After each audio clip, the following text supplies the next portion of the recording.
The biggest trends that I see coming our way in DEI are professionals or subject matter experts that are working in the field. They're going to become more like business strategists than just advocates. So, understanding what a business metric is will be a full skill set for surviving and thriving in this new economy and as we go into next year. I also see AI that in that it will continue to play an ever more increasing role in the field. And this is something that we have been monitoring for the last couple of years, and now we see it fully implemented. So for me, those are the two biggest trends that we are going to see going forward.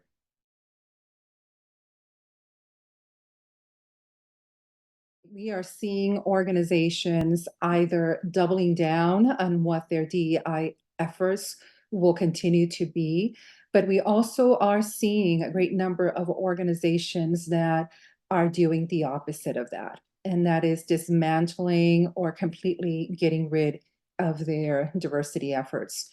So, those organizations that I feel truly were never committed to using and truly implementing diversity, equity, and inclusion as a business practice are the ones who are taking this moment in time to stall in their efforts.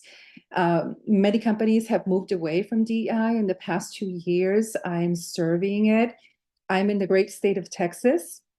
As you know, there has been some very harsh legislation our way.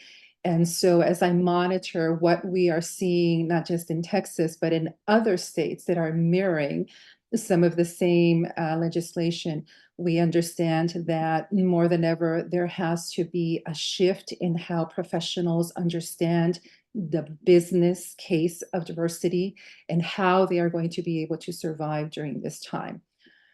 So if I may, in 2020, DEI initiatives picked up a lot. We saw a big wave of protests for not just racial justice.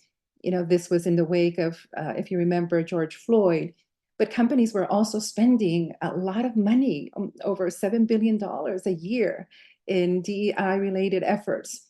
If they have not seen that return on investment, this will be the time where they are most likely going to stop or altogether suspend their DEI efforts.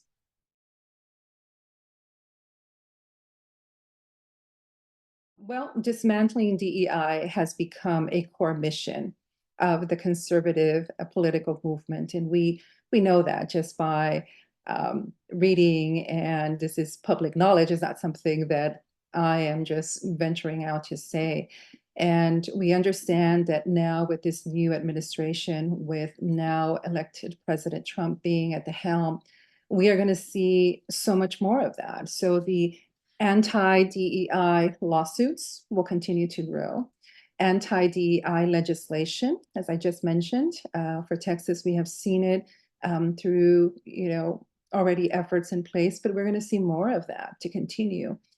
And sadly, routine attacks on DEI will be part of our everyday, consumption in the public arena. There has been so much said about how this pushback is going to continue to impact organizations and what they are doing, but I feel that it goes beyond just the organizations into our communities.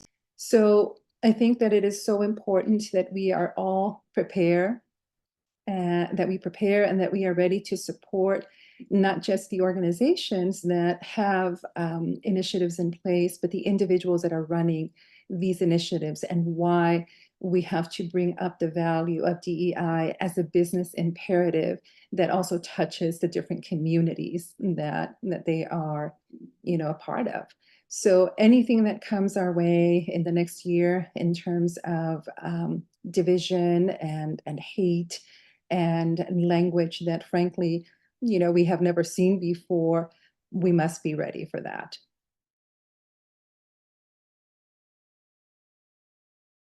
For the last 20 years, there has been a shift on where should DEI house, right? And for the most part, we have seen that it became a standalone as part of a business strategy for an organization.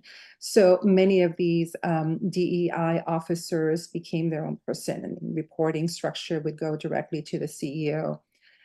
Now, what we are seeing in the wake of this transformation in policies are that a lot of these positions and officers are moving back into the HR role to be also part of compliance and training or things like that. So what that means is that we are not going further in how we are evolving DEI. Unfortunately, we are going backwards in these trends. For HR leaders at this moment, it is so important that one, they have a strategy in place. So we should be preparing. If you're an HR leader, you should be preparing now for what's coming next year.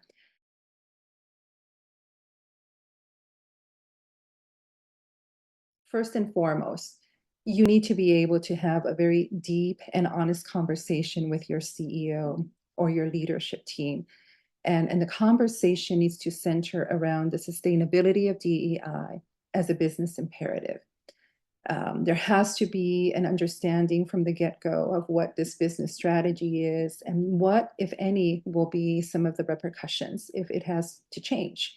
So there has to be accountability, and there has to be a continuation of, the conversation you are having. It has to truly, truly trickle down within the organization, because there will be resistance, of course, at different parts of the business.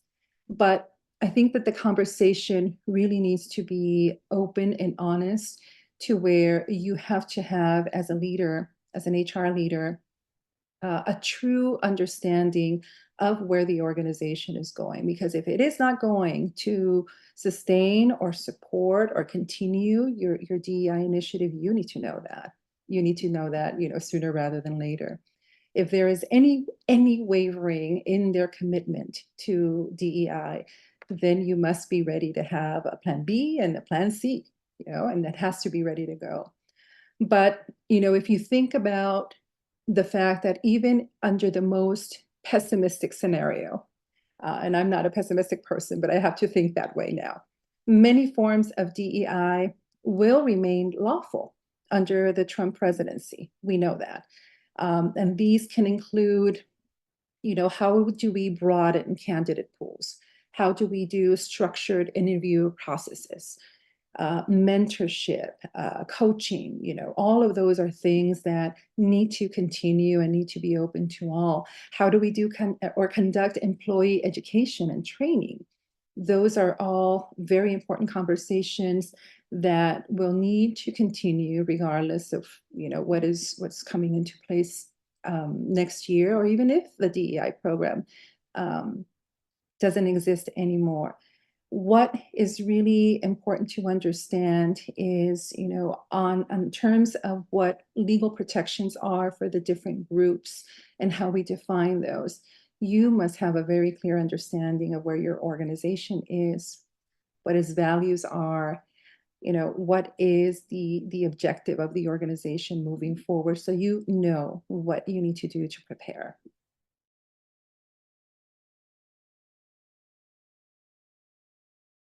Let's hope it doesn't take another tragedy for us to awaken in our soul of understanding of the other. I really hope that that is not what happens, but the field will continue to evolve.